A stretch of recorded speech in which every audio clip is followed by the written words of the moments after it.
live from the city. This is the High Valuation Code with Matteo Turi.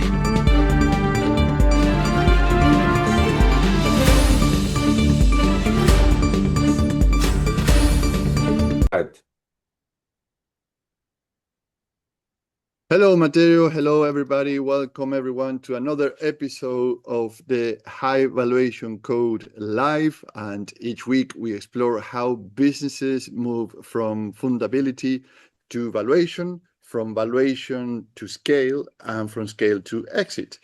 And last week we explored growth that destroys value. And the word destroy seems to be dramatic, but actually it's not. It's because really, if you go back to the episode from last week, you understand why we say destroys value is sometimes is pretty much the opposite direction or the opposite result as the company aim when they are going into the growth stage.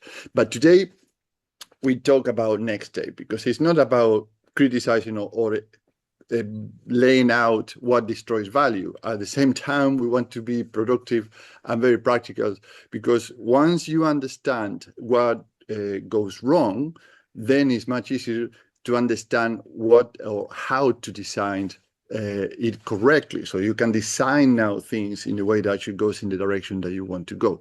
And most companies don't, unfortunately. So they don't engineer capital. And Matteo have coined this word that I think is brilliant, which is financial intelligence. So instead of chasing capital, today we are going to talk about the capital stack engineering. So it's debt, equity, and control. And also we got some feedback, and you like to participate also in terms of what we are discussing. So let's start with the questions to the room today.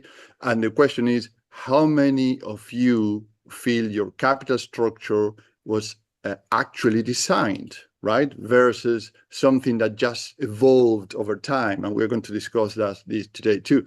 So if you are interested to participate and also to get involved so you can understand better the dynamic of this designing capital for and structuring, type in the chat designed or happened, right? So we can take it from there, and actually you will see how this start to build up the distinctions between one and the other. And Matteo, welcome back again. How are you doing? Yeah, thank you very much, Francisco. Doing very well, thank you. So yeah, we're talking about from chasing capital to engineering it. Yeah, that's the whole point, you know. Right. Instead of you chasing capital, you're attractive. Capital is attractive to you, and you're attracted to capital, basically. So Right. that's really a big difference, you know, because this is a really fundamental shift. Yeah, because most founders that treat capital as something external, something to go and get. So Right. something that you just have to chase at any time. But actually, high valuation business is they actually do something completely different. Yeah, what they do is they design it. Right. So they structure it, they sequence it, they align it with the future of the business. Right. Because the question is no longer how do we raise money, but what's in the right capital structure for this stage? Yeah, what is the right Right. capital structure for this stage? So it's not about okay, well, we need money. Let's move. Let's quickly go and find someone who can give us money. It's Yeah. really the right capital structure for this stage. Yeah. Right. Fantastic. Yeah, and I think actually I like what you say sequencing, because sometimes the people have the information, but they don't know how to put in the right order, and they sometimes they even not know that there is an order to do the things to get the result that they're looking for. And I think in the book here, and I was referring to your book because I think it's brilliant how this is a manual rather than a theory. It is a manual how to structure things correctly in the way that you have to do it. And particularly for today, I think it's quite relevant. Page 45, chapter number 2. I don't know if the camera is capturing this correctly and it's not blurring everything. So the scale up stage from growth to maturity. And I think that this is a portion where you have all the sequencing correctly, or the steps that you have to follow to be attractive to capital, right? So, as you mentioned, the capital is not accidental. So let's bring back to the audience into this conversation so it's more dynamic. So question for the audience, when you think about your current capital stack, we don't need to disclose anything now, but does it feel like a clear structure or a collection of decisions made at a different times, right? So type structure or collection of decisions, or just collection to understand where you're sitting today. And this is more for you than for us. It's just to understand how to start distinguish things. Yeah, no, thank you. And in fact, yeah, I'm curious to see who's gonna type structure, who's gonna type collection, yeah, Right. because that's exactly the issue. What we see is that most capital stacks are built under pressure. Right. So usually what you tend to see is people go for equity because it's available, yeah? They Right. say, oh well, there's people they want to invest in shares in the business, so let's just offer shares, Right. because that's what's available. Um, so yeah, it's a big mistake because you just tend to be reactive. Or for example, convertible loan notes Right. because they are fast, because you don't have to necessarily look for a valuation. Although Right. convertible could have their own merit in a much early stage in a business where it's so Right. difficult to establish the valuation, an agreed valuation of the business, yeah, because things are still developing a startup phase. You Yeah. still have the intellectual property that is being defined, then it's documented, and then it's protected before it's Right. commercialized, yeah. So Yeah. your convertible may have their own place, yeah. Right. However, sometimes people say, well, let's do convertible because it's so fast that we don't need to think about anything else. Right.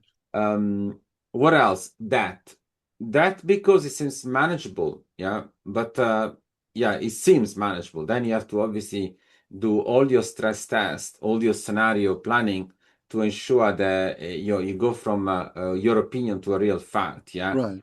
Um, so let's say this, that each decision seems to make sense in isolation, but together, all these decisions that are reactive, they Right. create complexity. Right. And when you create complexity, that's where you really hit a rock with the investor, Right. because the investor will see that immediately, and that complexity will effectively kill your chances of getting the Right. real funding at the right time. Yeah. Right, right, excellent, and that's very interesting because also there's a kind of implications here in terms of the debt or convertibles, etc., etc. So back to the audience. So let's try to make this practical. So right now, what are you optimizing for most, right? Because actually we are talking about structure here and to design. So then question will be, are you optimizing and for which one? Minimizing dilution, maximizing runway, which is a very typical thing of raise capital. I said we need runway, or retaining control, right? So which one? Because then you can control. Let's put it that way. Very easy, A, B, or C. Minimizing dilution, maximizing runway, or retaining control. Just type A, B, or C so we can understand how you are thinking this through. Okay, no, thank you. Yeah, you're mentioning about A as minimizing dilution, Right. B maximizing runway, and C retaining control. Yeah, very interesting to see how many are actually retaining control. So typing Yeah. C instead of typing B, maximizing revenue, or A, minimizing dilution. Yeah, it's a Right. very interesting finding we find from the audience. And this is where the mistake really happens usually, yeah? Right. Because capital is three-dimensional, okay? So the three dimension of capital are debt, equity, and control. Right. Okay. Now that will affect flexibility because you will Right. have all the covenant, all the various condition and so on. Right. Time sheet. Equity affects ownership. Control affects decision making. Right. So if you optimize for one, you often weaken the others. So Right. it's very important to understand, about these three layers, three dimension of capital. Yeah. What we tend to see is that high valuation companies balance all three. So Right. debt, equity, and control, all three together, not just one of them, all three of them at the same time. And so Right. that's really fundamental for the audience to understand. Yeah. Right. No, I really like it because now we start to get into understanding what is a design of the finances. It's not just we need something on how which instrument we use. It's just a design to balance everything to retain all these parts of the company would be flexibility, ownership, and decision making. That's very good. Let's put a little stress test to this with the audience. Let's put it. So if your revenue dropped by 20% tomorrow, right? Interesting question. Would you current debt structure still be comfortable? We have three options here. Yes, no, not sure. So the question again is, if your revenue drops by 20% tomorrow, would your current debt structure still be comfortable or not? Or not sure? Yeah, this is an See what interesting they are coming question. back. Yes, sorry. So I think you're asking if your revenue dropped by 20% tomorrow. Yeah. It's a very honest question. Would your debt structure be comfortable? Yes, no, not sure is the answer that is possible. Now, this is where we see an absence of stress testing scenario. We tend to see not enough sort of hard question asked. For example, the key question is what if something breaks? Yeah. So if you go revenue concentration, for example, yeah, and one customer owns 20% of your revenue and suddenly that revenue is gone, how does your business react? How does your debt structure react? That's very interesting. Right. So I'm very keen to understand how the audience is thinking about this, and I love to see the result of this. Yeah, Right. and the answer is critical because that works only when the system is stable. Okay, Right. no wonder the banks will always, the more predictable, the more boring the plan in front of a bank, the more successful it is. Right. So that really needs stability. You don't Yeah. just go for that when your business is instead going through, lumpy situation, lumpy phases. Yeah. Right. Right.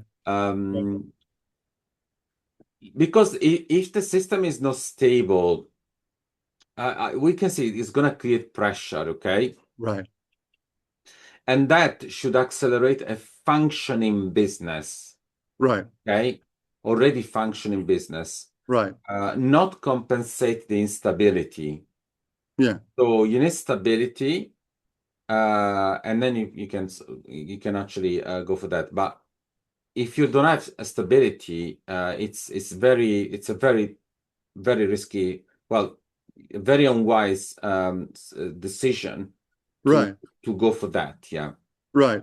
So no, that get me thinking because when you mention stability, so sometimes companies they think stability is that we'll need now an injection of capital and they meet with investors, and and back to the stability there. So if if you have an investor now, a meeting, a major investor, and you need to make these decisions, what will happen there with this decision when you have an investor and your company is not as stable as you think it is? So this investor is going to accelerate or slow you down in these processes? Yeah, again, this is where you're mentioning about the cost of optionality. Right. We always say the optionality is the opposite of dependency. You want Right. optionality, you want to offer optionality to an investor and not dependency. Mhm. So that's the real cost of equity. It's not just dilution, it's really alignment. Because you're choosing when you go for equity, you're choosing your future partners and their expectations really, they're going to shape your trajectory. So Right. I would really underline, it's all about alignment. It's not just dilution. Yeah. Right. So, yeah, and here I think it's something important here, which is the hidden variable, if you may, at the bottom of this, which is who really controls the major decisions when you're going for investment, who influences the fundraising, and who influences the exit timing. So if you have this in your company, if you are fundraising, type if you have clear or unclear these steps. So really, who controls the major decisions, who influences his fundraising, and who influences the exit timing, because you have a period also to refund this money back eventually. So how that looks for from these variables, Matteo, in your view? Yeah, I was just going back to your question. Very interesting about clarity. Yeah. Right. About clarity about who controls major decision, who influences fundraising, and also influences exit timing. Very, very clear, very, very, very curious to see if people are more clear or unclear about these things. Right. Because this is so important, really. I would say this control is rarely about visibility early. So I would say you don't see control so visible early in the business, Right. but control becomes very critical later. Right. Control is really shaped by governance, Right. not just ownership, Yeah. yeah. And if it's not designed early, it becomes very, very difficult to recover. That's why many people say, oh, let's think about governance when it's the right time. Well, Right. this is where, unfortunately, too many underestimate what governance does to the valuation of your business. Right. Interesting, because then we can ask this question. So can you explain your capital structure in 60 seconds or not? So can you do it clearly, or you need, or with confidence? So that would be interesting to understand also what people think. So are you clear how you can explain your capital structure, or yes, no, with confidence, with no confidence? You can type the answer there.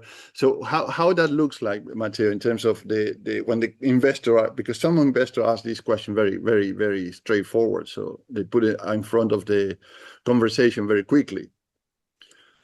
Yeah, I mean, this is where yeah, this is such a difficult question because Yeah. so we say if an investor asks you right now, explain your capital structure in 60 seconds, um, yes, no, not confidently, this is where yeah, it's a question that you need to be able to answer in probably less than Right. 60 seconds, I would say. So I'm curious to see how everyone is gonna vote on this, Yeah. how anyone is ranking on this. Now, this really, really matters, yeah, because if you cannot explain it simply and in 60 seconds or less, um, what happens is that investors they assume complexity. Right. Now, we said before, yeah, complexity reduces valuation. Right. A strong capital stack instead will create clarity, will create flexibility, and will also create confidence. So this is really fundamental. Uh, Whenever you plan to raise capital, make sure that you're going to aim for simplicity because the more you complicate things earlier on, the less you're going to be able to attract investor now Right. or later on, effectively. Yeah, that's Yeah. an important thing.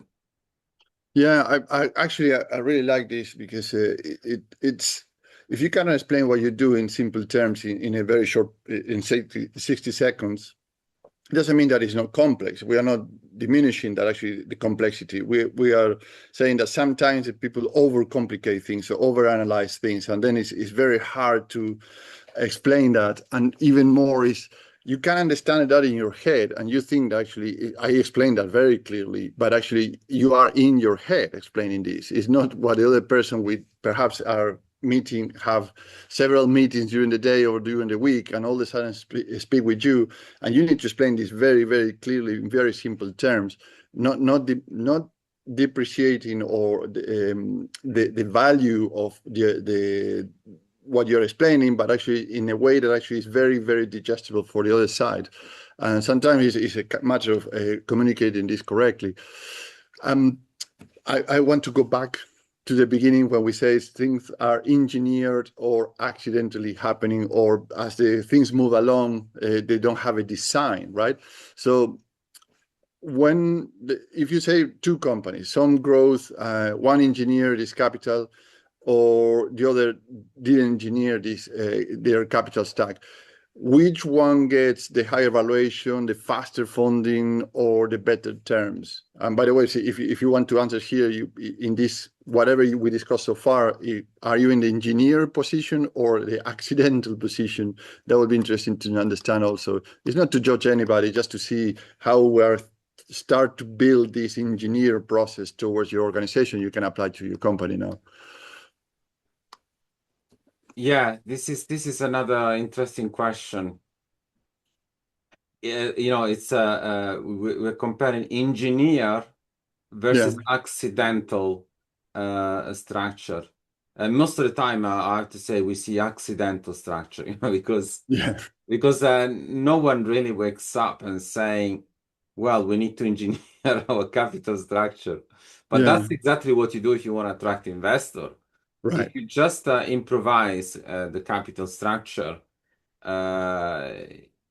you're not gonna be able you're not gonna be able to fund your business, or you're gonna have a much lower price, a much lower valuation on your business. Right. So designing capital, engineering capital may sound something that is not often said in meetings room, but that's really exactly what happened.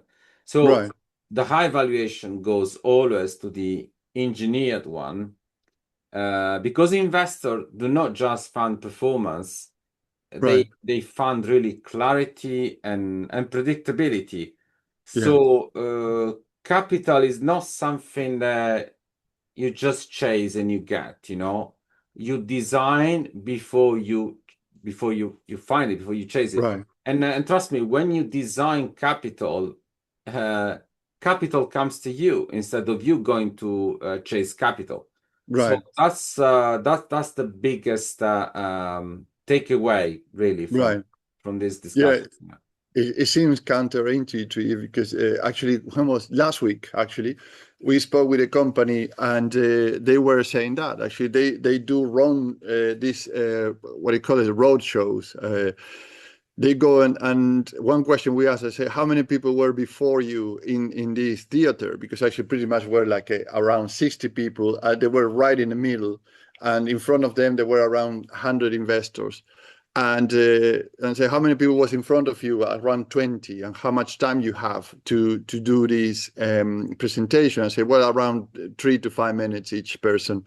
So 20 people in front of you, you were in the middle, and there were only another 30 to go. And I'm 100% sure that if you went into that stage and started your pitch, you start to see the glare of the iPhones or the phones of the investors just checking their emails or the WhatsApps, etc., not really paying attention what you're saying. So that, and I said, well, yes, we have that situation actually. And how often? I said, well, pretty much often, because actually we don't really reach to the stage of having a one-to-one or an interest with people. That's when the capital is sitting in the room, but you are not attracting that capital. By having a different structure, that translate into how you present, what is your presentation, your first slide, how you grab attention. So I think it's very important, this portion, when you say, if you want to understand when you attract capital or when capital is there, but it's not attracted to you. If you live these experiences, probably you understand what I'm saying. One thing I want to recover from this conversation, which is timing, because companies feel the pressure. I say we have certain amount of runway, we need to do things, production, services, etc. So in terms of timing, if your next funding round was delayed for 6 months, for example, so would your business still strong, or will start to show some kind of stress? So in terms of timing, a question for the audience, so you can say yes, no, depends. If in 6 months' time you don't have that funding round materialize, what will happen? But in terms of timing of the capital, what would you be your point of view on this? Yeah, thank you. This is where we always say you tend to look for capital not when you're before you need it, effectively. You need to Yeah, plan it, yeah. So the answer really defines your real runway, because not right, one in your model really, because really timing is everything. right, So too early, you dilute unnecessarily. But when you get yeah, it too late, you really lose negotiating power. So right, right, that's why you need to really anticipate this. You can't just wait for when you need capital. Look for capital, start planning before you need it. Because if you don't, then unfortunately, what will happen is you will have very bad terms. You will not be able to really find really the right capital, the right investor as well, because it'll be right, right. rushing all the time, you know? Yeah. So and this is the where you mentioned frequently the CFOs as a capital architect, or the financial intelligence is to the CFO function today is not seen as a wealth creation function, and that's where I think we have to bring back this figure of the CFO. So, by the way, if in your business today, and this is a question for the audience, do you have somebody actively designed your capital structure, or is just somebody managing it? And this is a very interesting position, right, with the CFO. So you can answer if you want designs or managing, because actually that will also help you to understand the distinction of what we are showing you today. So the architecture, the design, the intelligence of capital, rather than just, yeah, we have a plan and then we have to fit the round peg on the square hole sometimes, that which is managing things.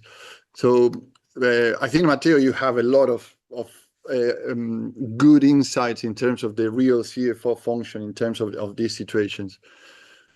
Yeah, there's a world of difference between designing and managing the capital Right. structure. Unfortunately, the majority of businesses just manage because they don't design. Yeah. And that's the difference, yeah.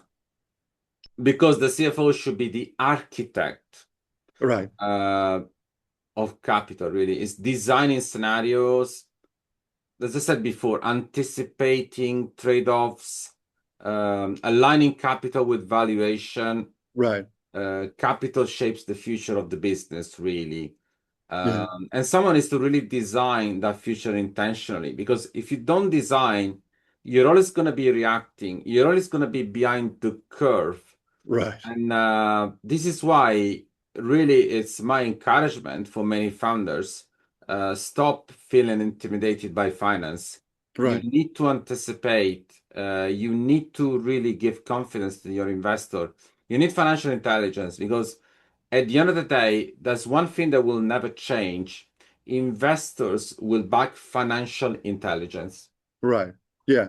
Yeah. No, definitely, because it's not just about selling more. It's about how the company grows, how it's valued, and how that value is transferred at one point, and also back to the shareholders or investors. And our favorite topic, I think, every conversation is AI, and because it's so, how I can put this is, we mentioned this last week. If you have a problem and you put AI to manage it, it's not going to solve it. It's going to amplify the problem. So in terms of capital engineer, which is your advice in terms of, or the methodology in terms of AI? And a question for you, if you're listening, if you're looking to AI now, is AI, you're using AI to react faster or to design better? Because back in the topic of designing and architecturing and structuring things. So give us an idea, is A or B, you're reacting faster or designing better with your AI? Yeah, let me tell you about AI when it comes to capital stack. AI accelerates modeling, yeah, Right. but it does not replace thinking. So you have Yeah. to think. That's a very good So, one. so the advantage will come from better design, yeah, Right. absolutely, because AI will help you with the modeling. Right. But definitely not faster reaction. So my advice is really use AI not to react faster, but really design better. So if you type Right. react faster, that's not you should change to design better, really. So Right. that's the way I would say. So AI is I mean there is a lot of development going on with AI when it comes to Yeah. capital stack, and definitely you should use AI to improve your modeling. Yeah. Right. Yeah, I like this because one thing is reaction and the other thing is responding. And I think actually here the key is to utilize these tools, this intelligence that you mentioned, this design, not to replace this thinking, as you say, because I think it's brilliant phrase there, because is to respond to things and be prepared to respond to different scenarios. So AI can accelerate that process of not replacing your thinking, but helping you to respond, as you mentioned, all the planning, the structure, architecture in the future, or the current situation, and modeling that. And I think that actually, as we always mention, the biggest problem is not information, and we mentioned at the beginning too, and we mentioned in every live session, is the sequence, the timing, the structure, or the step that you have to follow and in which order. And I think I like to connect this conversation today with the high valuation sprint, which is where you have a guided, not only the depth of the information, also the guide of which is the right sequence of steps that you had to follow for these processes. So to engineer on your financial intelligence. So if you're, or let me put this question. Today, if if you need to realize or put it, let me phrase, I need to put it right in the right way. So has today made you realize, today, this conversation, that your capital structure might not be fully optimized? And you can let us know yes or not yet, and you have a lot of ideas now. But back to the how we can support you. What is a high value sprint, Matteo? So the people start to understand how that Yeah, helps. thank you very much. No, this is exactly where the work begin. Yes, the high valuation sprint is for you to achieve 12 outcomes in 49 days. With Right, these 12 outcomes, will make sure that your business is chased by banks, by customer, and by investor. right, If you're interested in participating in this high valuation sprint, uh, please you can write sprint on the comment below, or you right, can write me a DM, direct messages to me or Francisco. Make sure you type you send a message either to me or Francisco, and really explain why you think you would want a business that is chased by banks, but right, customer and investor. Because what we are trying to do is really we're trying to create a program that is actually tailor-made for a number of businesses, but not too many. We're talking about right, 20 or 25. So right, I'll be happy to hear the news about this. It's all about really making your business fundable, making sure that it's attractive to capital, and make sure that you got an exit plan in place that is going to support your valuation in the right. best possible way. So Yeah, because capital is not really a moment, really. It's a system, and right. system need to be designed really early. Yeah. No, fantastic. I think that is great because actually, um, I think that intellectually everybody understands things, but actually just put it in practice is when the real challenges start. Particularly because every company have a different story, different circumstances. So how to put all this information in the right order to make it work, I think is very valuable. Um, so back to the beginning. The question is, are you in control of your capital, or is your capital shaping your decisions? Any final thoughts, Matteo? That's the ultimate test, you know. Are you Yeah. in control of your capital or not? Because Right. you're actually chasing, you're behind the curve, and the capital is Right. shaping your decision. So capital is not something you chase; it's really something you engineer. Right. That's the real conclusion for today. Yeah, fantastic. I think actually it's a great conclusion. Thank you very much, Matteo. Again, a fantastic session, and we look forward to meet everybody one again next week. Thank you very much, and goodbye. Thank you. Bye.